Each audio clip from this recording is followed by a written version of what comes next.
The internet has done it again. Something serious happened and now we're all making memes about it. But does this represent a change in culture, or are we just programmed to think murderers are hot? Have we become desensitized to violence via memes?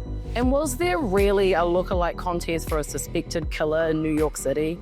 United Healthcare CEO Brian Thompson was killed in broad daylight on Thursday morning by a hooded and masked gunman who fired multiple shots at the CEO, then fled the scene on a bike. The murder was caught on CCTV outside of the luxury Hilton Hotel in New York City. Authorities are still searching for the killer, and he is considered at large. Images were released of a man who authorities say is the suspect. Investigators learned that he only lowered his mask in this photo because he was flirting with the woman who worked behind the desk. The woman told investigators that during the encounter, she asked to see his smile and he pulled down his mask. Okay, meet cute, I guess, if that's what you're doing. The words deny, defend, and depose were allegedly scratched onto the bullets used to kill Brian Thompson. The words reference the phrase delay, deny, defend, which is often used by lawyers and critics about insurers that delay payments, deny claims, and defend their actions. There's also a book that a lot of people have been talking about this week, and it's called Delay, Deny, Defend, Why Insurance Companies Don't Pay Claims and What You Can Do About It. This book was published all the way back in 2010. From the jump, the public's reaction to this was less than sympathetic. Brian Thompson was the CEO of United Healthcare, which, for those who don't know, is the largest medical insurance company in the US, and it's also one of the biggest companies in the world. In the most recent quarter, they made around $74 billion in revenue, and Thompson was taking home around $10 million per year. Since his murder, social media has been flooded with people expressing anger over the state of healthcare in America, along with outrage over the huge profits these companies make. One commenter on CNN's Instagram post about the murder said, "Can't find the room to care over my daughter's $60,000 cancer treatment. Thoughts and prayers." Another said, "I submitted a claim for my condolences, but it got denied. So sad. Thoughts and deductibles. Heart." A quick scroll on any social media this week would give you memes like this, or this, and t-shirts have even been made. There's murder merch. There's merch for the murder. Obviously, there is an underlying anger here which has bubbled to the surface in light of recent events, but this part I don't think has surprised that many people. Healthcare has been a contentious issue in America for a really long time. But I think what has surprised some people is how everyone is now thirsting over the suspected killer. Once those photos came out, posts started popping up saying things like, "Okay, is it just me or is the CEO assassin kind of hot?" Another said, "Babe, wake up, the alleged CEO shooter is low-key hot." People have even made fan edits. At one point, people started comparing him to Jake Gyllenhaal and Timothy Chalamet, and then the authorities released the fact that he's 6'1". If they wanted people to stop thirsting over the suspected killer, they probably shouldn't have announced that he's over 6 foot. But hey, look, I get it. They're trying to find him. They're trying to find him. This unknown hottie has become the man of the moment. And a few days back, a lookalike contest was hosted in Washington Square Park. Seriously, 8 contestants showed up, and check out this clip from the event. Yeah, nothing to see here. Just some guys dressed as a murder suspect while APT by Rose and Bruno Mars plays in the background. Nothing to read into. No notes on society at all, totally chill. At the event, one person wore a shirt that said deny, defend, depose. Another said she didn't even know the event was on and she just dresses like that. And another even said, "I'm the guy. I just got back from Atlanta." I don't think he was the guy.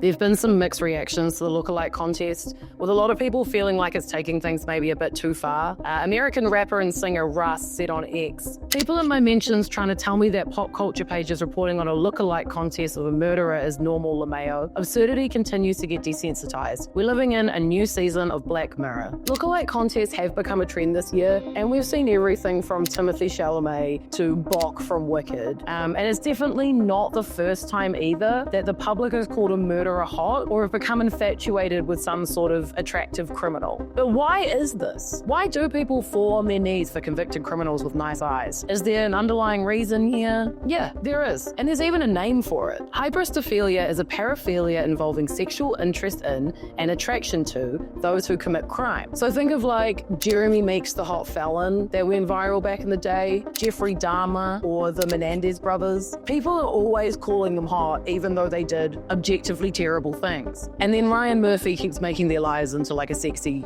Netflix show. But we can't blame Ryan Murphy directly, really, because their shows wouldn't get greenlit and funded if Netflix didn't think people would watch them. And boy, did they watch them. Monster, the Jeffrey Dahmer story, went right to the top spot on Netflix when it came out, and it was viewed by millions and millions of people. So it's obviously a common interest. According to Professor Amanda Vickery, who teaches psychology at Illinois Wesleyan University, said there are many reasons why some women feel an attraction towards killers. According to evolutionary psychology, we are still attracted to the things that would have helped us survive back in our ancestral past. Think hunter-gatherer environment. Who is more dominant than a killer?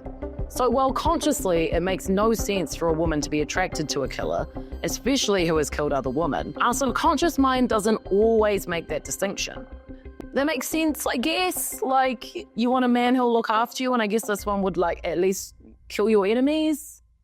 I'm trying to relate, okay? I'm trying to relate. To add to that though, research shows that not only are attractive people more often given the benefit of the doubt, but attractive people are judged to be overall kinder, more honest, and more trustworthy than us normies. So in turn, especially in the CEO shooting case, as soon as people realize the suspect might be hot, it's likely that they trusted that he did the right thing or that his motives were sound because of that. It's basically a more intensified version of the phrase, oh, he's hot, it's fine. Would the current situation and reaction to the killer be different if he was an Argo? It's highly possible. I don't think there would be a lookalike contest at least, but there's also something else going on here, other than the guy just being kind of hot, which is the celebration of violence. Robert Pape, who is an expert in political violence, told The Guardian he sees this as part of the US's growing acceptance of violence as a way to settle civil disputes. What I really think we're experiencing as a country is the erosion against norms. That means basically seeing violence as the more normal tool or acceptable tool to resolve what should be straightforward civil disputes resolved in non-violent ways. There is concern that this event and the outpouring of support might be encouraging others to take matters into their own hands in this way. Even before Brian Thompson was shot, he was allegedly already receiving threats. His wife Paulette told NBC, "There have been some threats. Basically, I don't know, a lack of medical coverage. I don't know the details." So many people were pondering why he didn't have security in the first place. It's not uncommon for wealthy and important people to have security with them at all times, and Brian Thompson had used private security before at different events. Philip Klein, who runs Klein Investigations and has protected Thompson in the past, says that he's astonished the executive didn't have security for his trip to New York. He said, "There's a lot of anger in the United States of America right now. Companies need to wake up and realize that their executives could be hunted down anywhere."